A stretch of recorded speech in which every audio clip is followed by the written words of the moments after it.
Hey friends, I hope you guys are well. We're getting back into this kind of crash course, like summary of different Wikipedia entries for each of the centuries, starting at the 8th century BC. You can check that out. And now this video is on the 3rd century BC. All right, let's get into it. The 3rd century BC starts. Before I start, I'm going to start my timer for 5 minutes so I don't rant too long. And we have started. Okay, so the 3rd century BC, which is, I keep saying this part because that's what's written in the beginning of each of the entries. It says that it's from the 300 BC, mark, all the way to 201 BC. So it's everything that starts with 200. It's considered part of the classical era, epic, or historical period. All right, getting into it. In the Mediterranean Basin, the first few decades of the century were characterized by a balance of power between the Greek Hellenistic kingdoms. So I think the Hellenistic kingdoms are the kingdoms that were left behind from Alexander the Great, which we read about in the 4th century. So essentially all of those kingdoms, after he died, territories that he conquered were split up by his generals, which began the Hellenistic period. And I think that's this. Let's do a hover. Right. So it's the classical antiquity between the death of Alexander and the death of Cleopatra. Okay. So kingdoms in the east. So we have this balance of power between the Greek Hellenistic in the east and the great mercantile power of Carthage. The great mercantile, which means, I think mercantile means, let's have a look. Mercantile relating to trade or commerce. So everything that has to do with trade and commerce. And that was, I guess, a source of their power. It's like a trading kingdom.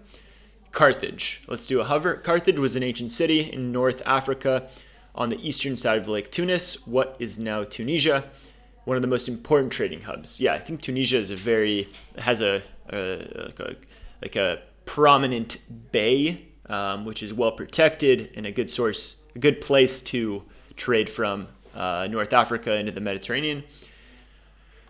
Moving on, this balance was shattered when conflict arose between ancient Carthage and the Roman Republic. Okay, so now enter Roman Republic. We did read the Roman Empire was mentioned in the 8th century, as it was like the founding of Rome. But now we've kind of fast forwarded through time and they're already at this kind of republican stage, and they're fighting and warring with Carthage. Of course, I think this is, the First and Second Punic Wars.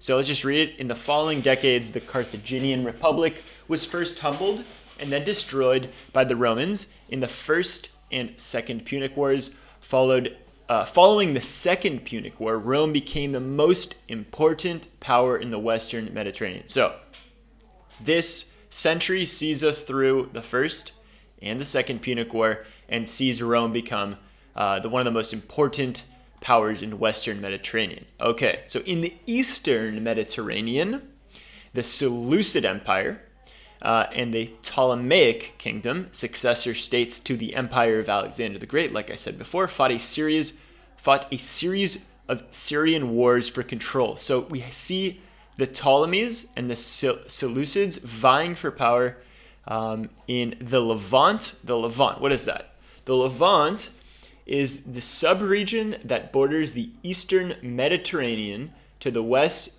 and core West Asia, or by political term, Middle East. So we've all heard of Middle East.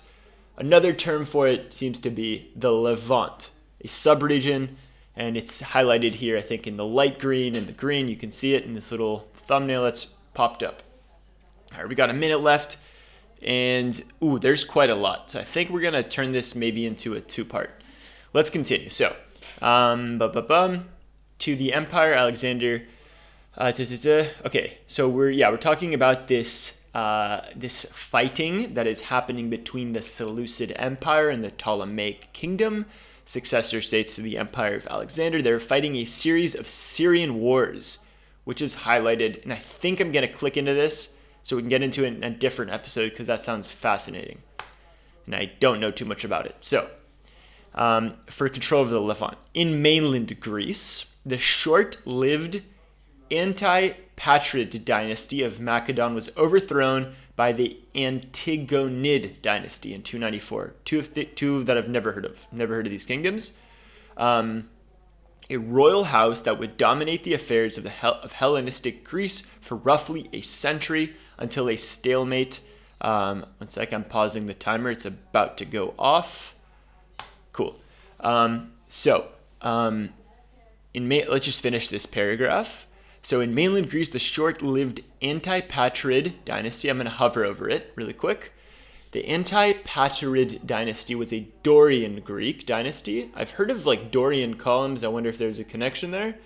Antipatrid dynasty was a Dorian Greek dynasty of the ancient Greek kingdom of Macedon, founded by Cassander, the son of Antipater, who declared himself king of Macedon in 302.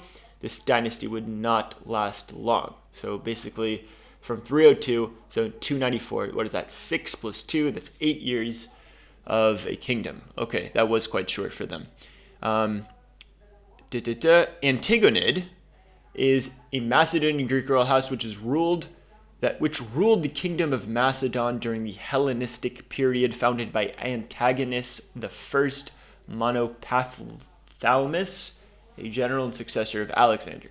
Okay, so this was established. The Antigonid dynasty was established in 294, a royal house that would dominate the affairs of Hellenistic Greece for roughly a century until the stalemate of the First Macedonian War against Rome. Very cool. I think I'm going to click into that as well. So we have a lot of tabs opened up. Macedon would lose the Cretan War against the Greek city-state of Rhodes and its allies. Interesting. I'm going to do you know what? I think I'm just going to push through this because we've got 2 paragraphs left. The Warring States period in China drew to a close with the Qin Shi Huang. I'm just going to do a hover. Wow, what a face. King Shi Huang was the founder of the Qin dynasty and the first emperor of China. Wow. Okay, so this is huge, like Qin. So the Qin dynasty conquering the 6 other nation states, establishing a short-lived Qin dynasty, the first empire of China. So 3rd century, end of the Warring States, beginning of the Qin, which followed in the same century by the long-lasting Han. Okay, so we've all heard of Han Chinese. This all kind of starts in the 3rd century. However, a brief interregnum, which if you don't know what that means, interregnum is a period when normal government is suspended, especially between successive regimes. So like maybe, it's 2025, we know that Syria just had a civil war, and it's like maybe they're in a brief interregnum right now because it's like there's a changing of regimes. Anyways, between Qin and Han periods known as the Chu-Han contention. Okay, very niche, very small, but it has its own wiki. I'm not going to click into it because I'm not as interested in like the Far East as I am in like the West for some reason, but maybe in the future I will be, but right now I'm not, so I'm not clicking it. Lasted until 202 BC with the ultimate victory of Liu Bang over Xiang Yu.